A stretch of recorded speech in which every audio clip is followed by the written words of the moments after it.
21 de abril. Hoje, lamentavelmente, se tornará um memorial temporal em nossas vidas. Hoje faleceu uma das figuras religiosas mais importantes do nosso tempo. Papa Francisco se foi. Hoje é um daqueles dias que as pessoas lembrarão para o resto de suas vidas. E para quem é católico, eu não sou católico, mas para quem é católico, essa data vai ficar ainda marcada porque aconteceu justamente após uma das datas cristãs mais memoráveis, que é a Páscoa.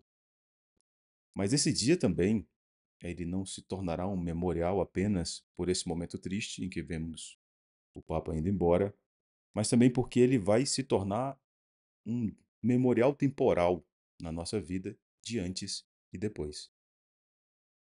Todo mundo já passou por um momento na vida em que você tem esses memoriais temporais. Alguns deles são positivos, de fato.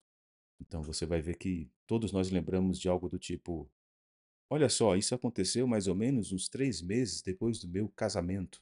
Então, o memorial temporal é o casamento e você vai lembrar dessa data. Por quê? Porque aconteceu essa coisa boa, esse grande momento, esse memorial temporal, casamento. Alguns vão lembrar de algumas datas dizendo: nossa, uns 2 meses antes do meu filho nascer, eu lembro que aconteceu X coisa. Então, a data de nascimento de um filho se transformou no memorial temporal. Mas também temos os memoriais temporais, que eu posso dizer de negativo, que é quando alguém da família perdeu alguém. Então você diz: olha, passado 2 semanas após a perda do meu parente, fulano de tal, aconteceu tal coisa na minha vida. Um ano depois que eu fui demitido, aconteceu tal coisa na minha história. Ou, no caso de hoje, no ano em que o Papa Francisco faleceu, aconteceu tal coisa. Esses memoriais temporais estão cheios em nossa vida, né? Todo mundo tem eles. Nas conversas, essas coisas acontecem. A gente lembra de pessoas, situações e lugares, que eu chamo de ambiente, em que geralmente vão nos marcar como memorial temporal. Você terá lembrança de pessoas, ou uma situação que aconteceu, como no caso que eu descrevi agora, ou de alguns lugares. É tipo, lembra quando a gente morava naquela rua tal? Ou lembra quando eu passei aquele tempo em tal cidade? Se tornam memoriais temporais. E aqui eu quero compartilhar com vocês algo bem pessoal, tá? Sexta-feira passada, nós comemoramos o Shabat aqui em casa. Nós comemoramos o Shabat, celebramos o Shabat, e como estava nessa data de Páscoa, né, que para nós é o Pêssar, eu fui ler um texto de apóstolo Paulo na mesa com a minha família. E eu estava lendo 1 Coríntios capítulo 11, a partir do versículo 23, que é justamente uma referência que o apóstolo Paulo fala sobre essa data de Pêssar. E quando eu li isso, meditei aqui para depois estar com a minha família, esse trecho mexeu muito comigo. E eu queria compartilhar ele com você aqui justamente nesse tema, justamente nisso. E eu acredito que isso vai te acrescentar bastante.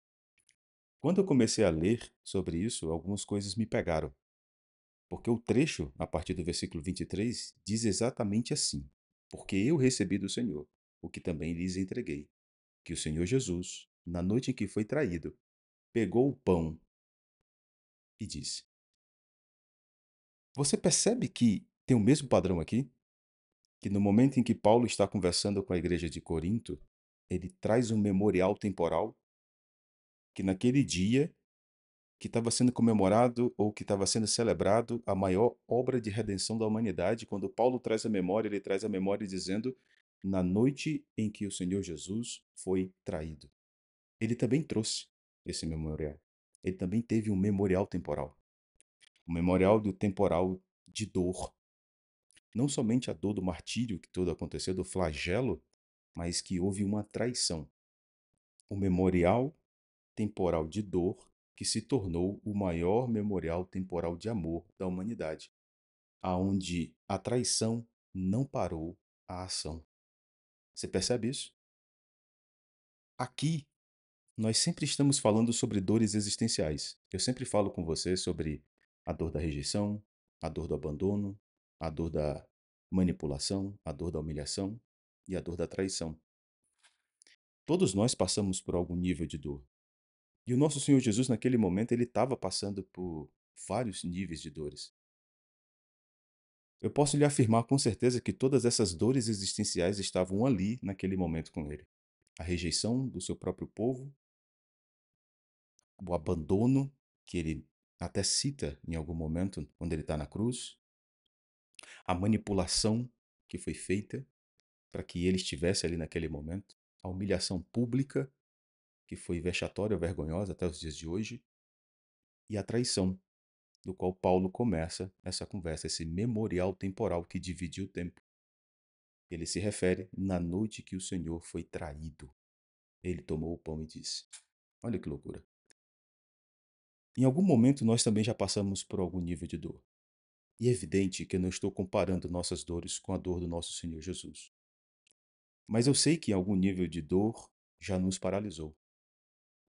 A dor da traição não parou a ação da cruz de Jesus. Mas nós, em algum momento, já fomos paralisados pela dor existencial que nós vivemos. Você tem combinações de dores. Eu tenho minhas combinações de dores. Já citei em vídeos aqui que a dor da traição, a dor da humilhação e a dor da manipulação são dores que, para mim, elas pesam muito mais do que a sensação de rejeição ou de abandono. E elas muitas vezes já me paralisaram. Talvez eu nunca tive a nobreza próxima de que o nosso Senhor Jesus teve. Mas é justamente aqui onde essa combinação de dores que nos paralisam, muitas vezes não faz com que outros paralisem. A dor do outro é do outro, a sua dor é a sua, e toda dor sentida muitas vezes é ampliada pela dor construída. Ninguém sabe por que essa dor fora de você é tão forte, dentro de você. Na verdade, a frase é: ninguém fora de você sabe o quanto essa dor dentro de você é tão forte e por que ela já te paralisou. Muitas vezes a gente não entende, mas essa construção é antiga e ela vem de muito tempo. E elas vão marcando a nossa vida com memoriais temporais. Você vai lembrando que no ano em que tal circunstância aconteceu, eu desisti. No ano em que tal traição aconteceu, eu rompi. No ano em que tal pessoa me abandonou, eu parei. E aí você vai construindo seus memoriais temporais a partir das dores também vividas. Quando eu olho para o exemplo do Cristo na cruz, e eu vejo que aquele que andou com ele como apóstolo o traiu, e ainda assim isso não o paralisou, eu preciso tomar isso como exemplo para mim. Só que, convenhamos, né? Se você parar para pensar, é muito. Deixa eu colocar isso aqui da melhor forma possível. É muito fácil olhar para o exemplo máximo de ser humano na Terra, como foi Jesus, e tirar alguma coisa boa daquilo, tirar um exemplo, um padrão, um modelo, um- uma força espiritual daquilo. Afinal de contas, é o nosso Senhor Jesus. Mas o que me pegou nesse trecho de 1 Coríntios 11:23 foi quando eu lembrei quem era o traidor: Judas. Perceba, todos nós lembramos e nomeamos esse traidor, não? Mas poucas vezes a gente percebe a circunstância real dele. A gente nem lembra que existiam dois Judas que andavam com Jesus: Judas Iscariotes e Judas Tadeu. A gente não lembra. Para que você tenha uma noção, Judas Iscariotes, na verdade, se chamava Yehudá Iscariote, no original, assim como Judas Tadeu, na verdade, se chamava Yehudá ben Yaakov, ou Yehudá filho de Jacó. Mas também conhecido como Tadeu, provavelmente pela palavra hebraica Tadai, que significa coração. Então, que poderia representar Yehudá, aquele que tinha amor, o amoroso ou o corajoso, que ele colocava o coração no negócio. Mas perceba, nós amamos colocar nome dos nossos filhos de nomes bíblicos, né? Todo mundo conhece um Pedro, um Felipe, um João, mas a gente não vê muitos Judas por aí, né? Ninguém dá esse nome para quem carrega um memorial temporal de dor tão grande. E o mais interessante é que se você for olhar o nome Judas, que vem do original Yehudá, que veio a primeira vez com um dos filhos de Jacó, significa aquele que adora ao Senhor, aquele que adora a Deus. Olha que nome lindo, né? Yehudá, para nós o nome ele é mais uma coisa estética, mas para o judeu o nome ele carrega significado, um simbolismo. Então, mesmo que às vezes não pareça uma pronúncia tão bonita, ele carrega aquilo com orgulho porque tem uma representação espiritual muito forte. Então, quando você fala de Judas, perceba, A gente está falando de alguém que carregava o seguinte nome: aquele que adora a Deus. Ainda assim, a gente não quer saber, né? Se isso vai é tão bonito. A gente não vai querer dar esse nome mais, porque não importa mais o que o nome significa, mas a ação dele que se tornou outra coisa. Ninguém mais fala o nome Judas na ligação de que é aquele que adora a Deus. Mas Judas agora é traidor. Judas virou adjetivo, pejorativo, mas virou. Fulano de tal é um Judas. Automaticamente a gente entende o quê? É desleal, é um traidor. Esse memorial ficou tão marcado na vida desse homem que o nome dele se torna quase esquecido. Quantos Judas você conhece? Quem teria coragem de colocar o nome do filho de Judas nos dias de hoje? Mas o que me fez meditar nisso foi uma frase que ela é bíblica, ela tem raiz bíblica, que diz que é melhor o fim do que o começo. Quando a gente para pensar em Judas, a gente só vê essa figura, né? Do qual a gente faz boneca no sábado de aleluia, pendura em algum lugar e faz todo aquele flagelo, essa representação religiosa que nós temos aqui. Mas a gente esquece de uma coisa: ele era apóstolo do Cristo, do Messias. Ele foi escolhido pelo próprio Jesus. Ele viu e ouviu da fonte primária o que eu e você só conseguimos ler nas Escrituras. Ele viu e ouviu o que nós dois aqui conversando agora jamais leremos em qualquer escritura, porque jamais será registrado, porque se não foi, não será mais. Ele estava lá, presente, pertinho, do lado, ouvindo. E isso foi o que me pegou. O quão perigoso é ouvir e não entender. Quem não entende a mensagem trai o mensageiro. E quando não compreendemos a mensagem, erramos na ação. Paralisamos por causa da dor. A gente olha para Judas de uma forma muito cruel e pejorativa pelo fato do que ele fez, mas a gente não lembra que ele não começou do jeito que ele terminou. Ele começou bem. Apóstolo do Cordeiro, homem fiel, Judas recebeu unção sobre a sua cabeça. Ele recebeu imposição de mão de Jesus para ir com autoridade de dois em dois, expulsar espíritos, curar enfermos. É, você lembra disso? Ele viveu isso. Ele viu as maravilhas que nós lemos hoje e só sonhamos em nossa mente de como seria presenciar tal coisa. Ele estava lá. Ele tinha a confiança de todos os outros, inclusive do próprio Jesus, de ser aquele que administrava as finanças daquele grupo. Ele não começou sendo traidor. Ele começou sendo um chamado, um apóstolo, alguém que carregaria a palavra por séculos e séculos e séculos. Mas algo entrou errado. Algo ele não entendeu, algo ele não discerniu. Em algum momento ele desviou a rota. Em algum momento ele observou errado, se orientou errado, decidiu errado e agiu completamente errado. Exatamente isso. Às vezes a gente não percebe justamente que o fim é melhor do que o começo. Que às vezes mesmo que a gente comece meio que a trancos e barrancos, e talvez você esteja vivendo isso na sua vida. Um casamento que começou aos trancos e barrancos, um trabalho, a vida financeira, a educação do filho, uma transição de carreira, o empreendimento de um novo negócio, o conserto de um relacionamento de um parente, começou meio truncado, meio errado, mas o fim é melhor do que o começo.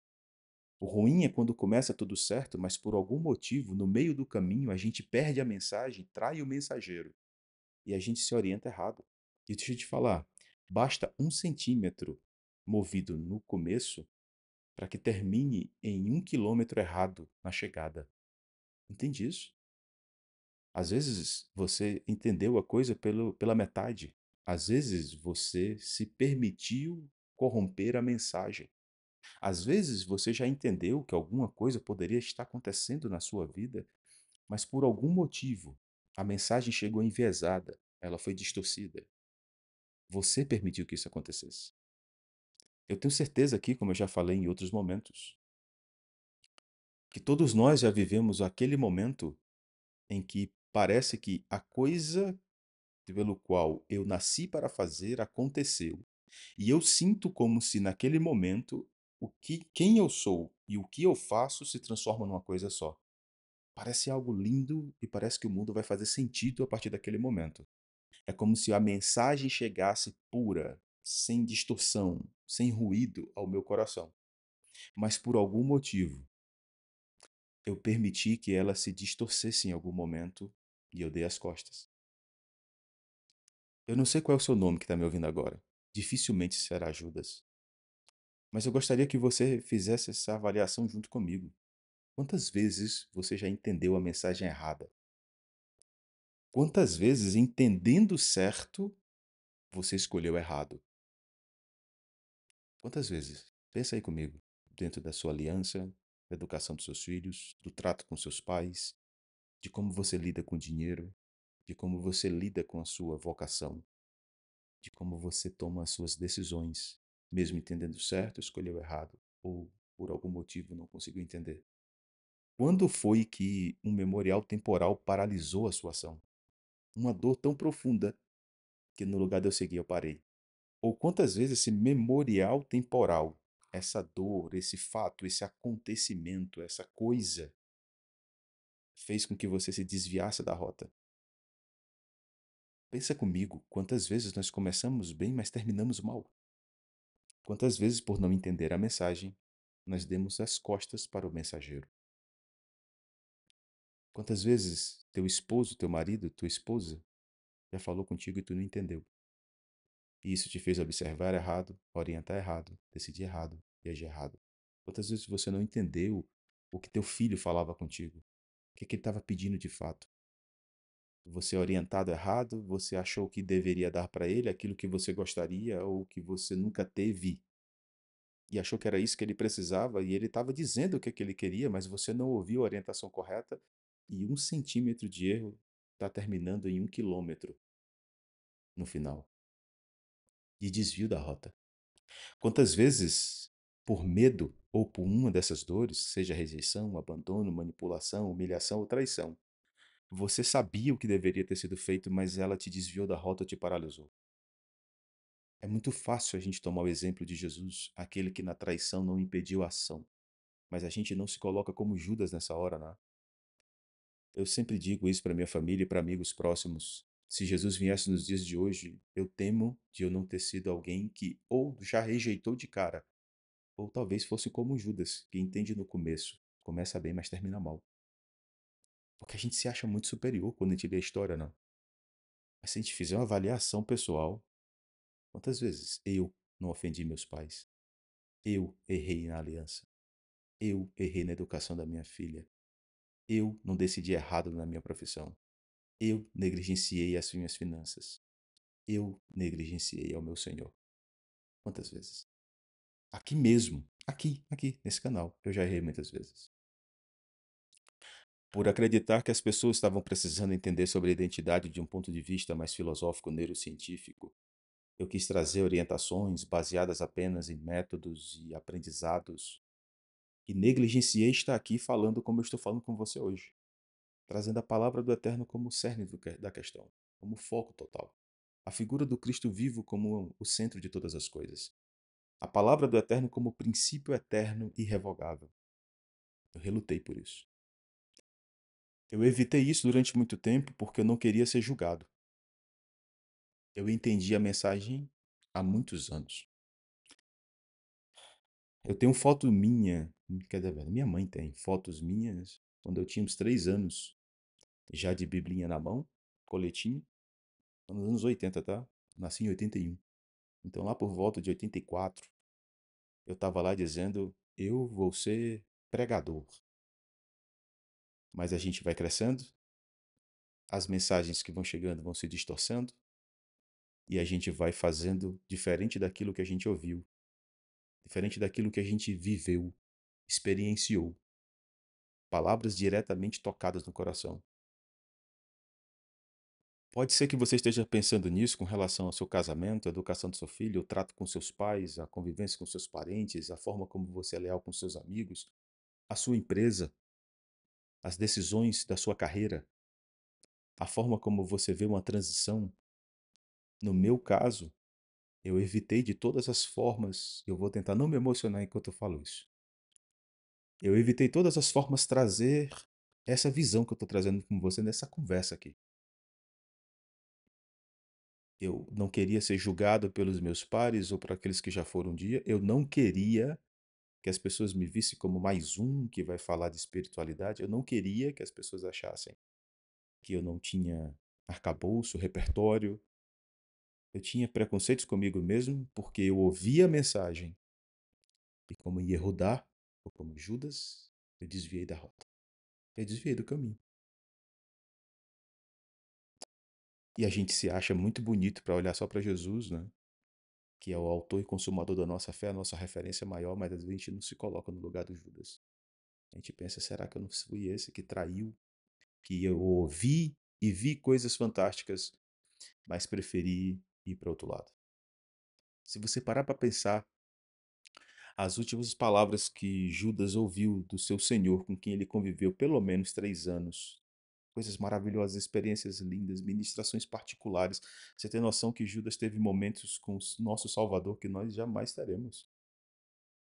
Sentados à mesa, conversando, sorrisos, alegrias.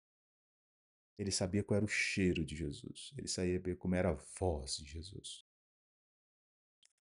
E ainda assim, ele não entendeu a mensagem. As últimas coisas que Judas ouviu de Jesus foi: Amigo, para que vieste? E a segunda foi: Judas, com um beijo traz o filho do homem? Quem de nós agiria como Jesus naquele momento diante da dor da traição, sabendo que já esperava por ele aquele flagelo todo? E Jesus ainda com a palavra de amor. Amigo, amigo. E ele disse de momentos antes: Não existe amor maior do que o meu, que dou a minha própria vida pelos meus irmãos. Ele olha para Judas e diz: Amigo, para que viestes? Judas, com um beijo, traz o filho do homem.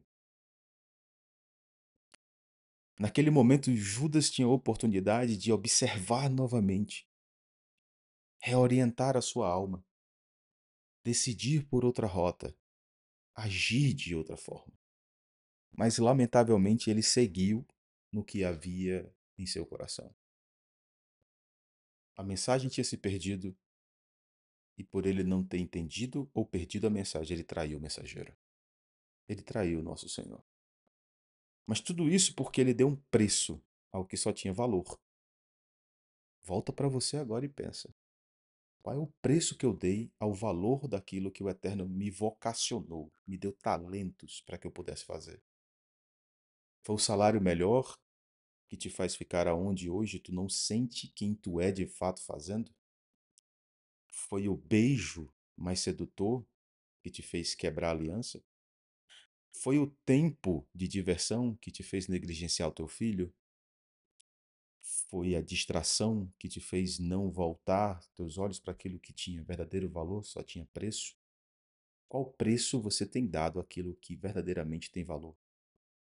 Qual foi o preço que te fez aceitar a troca do que tinha valor? Quando a gente lê a história bíblica, a gente vê que Jesus foi trocado por 30 moedas de prata, né? E para quem só ler isso, talvez não entenda, mas para o judeu havia uma regra. Há uma série de mitzvot.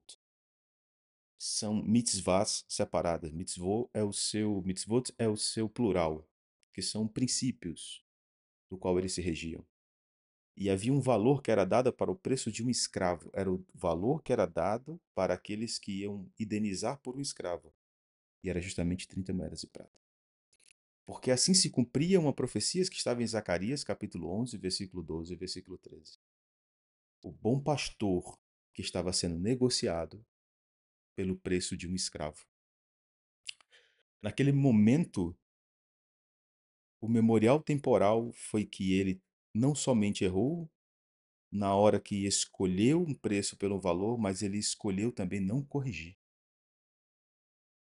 E era isso que eu queria que você meditasse comigo hoje, porque foi o que eu meditei no Shabat de sexta-feira.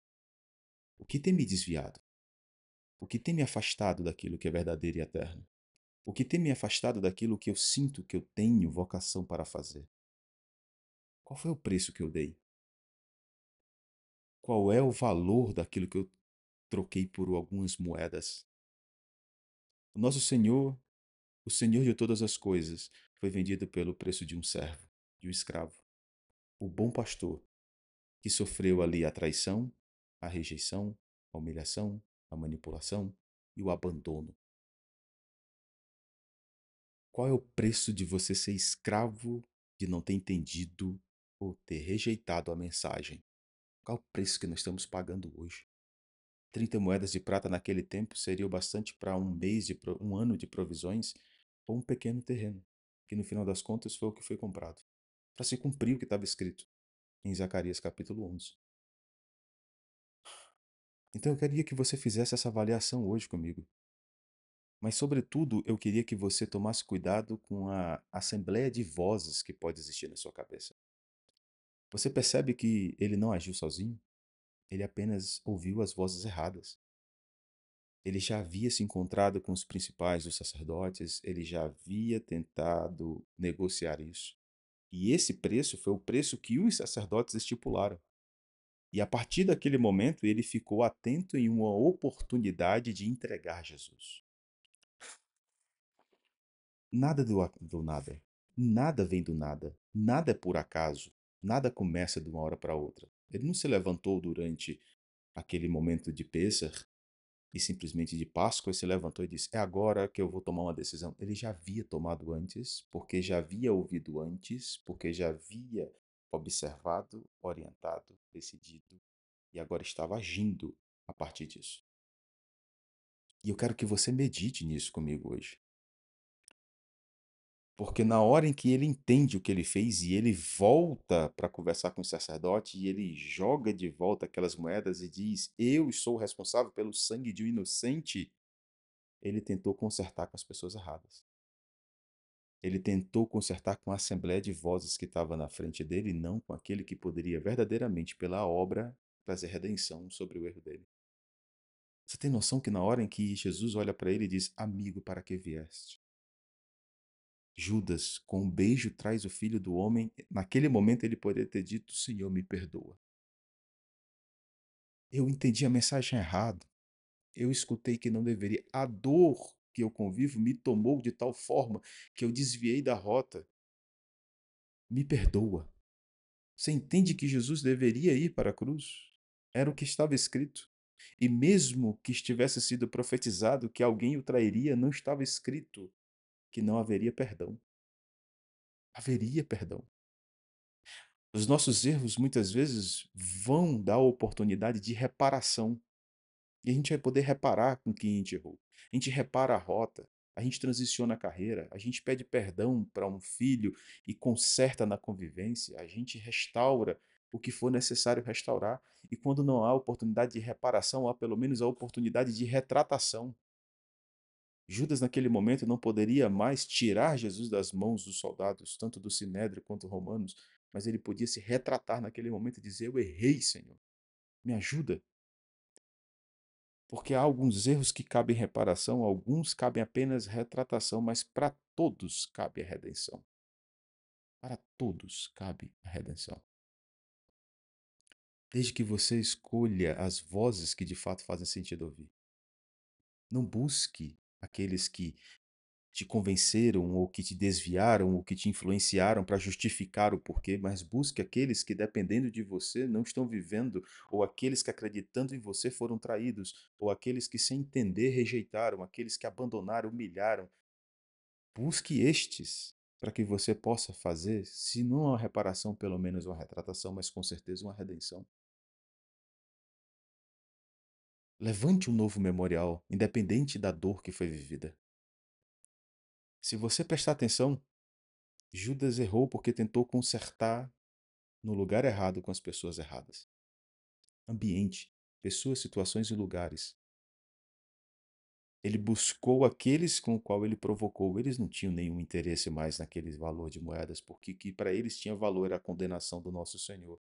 Então não importava mais quantas moedas. Mas se você lembrar, Judas não foi o único. Avisado foi o apóstolo Pedro quando Jesus disse: Tu vai me trair, Pedro. Pedro disse: Jamais, meu Senhor. Ah, você vai me trair, Pedro. E Pedro lá na frente traiu. Quando alguém olhava nos olhos dele e dizia: Mas tu também não era um deles, dos nazarenos? Tu não andava com eles? Jamais, de forma nenhuma. As Escrituras dizem que ele praguejava quando ele negava que conhecia Jesus. E ele fez isso 3 vezes. Na terceira vez, as Escrituras dizem que, se aquecendo ele na fogueira, quando alguém questionou, ele negou, olhando nos olhos de Jesus. Qual a diferença então entre Judas e Pedro? Pedro não entregou Jesus, mas traiu. Porém, ele teve um momento em que ele olhou para Jesus e se redimiu através do perdão. Ambos erraram, mas um permaneceu na retratação do seu erro. Você ainda está aqui comigo, não está? Então você sabe que existe essa oportunidade. Como eu disse, eu não sei qual o nível de dor, e eu sei que você tem. Dores com que você convive, que desviaram da mensagem, que desviaram a mensagem e te desviaram da rota. Dores que podem até ter te paralisado. Dores que fizeram você entender o que fazia sentido na sua vida, mas você deu um preço sem entender o valor. Mas se você ainda está aqui comigo, lembre-se disso.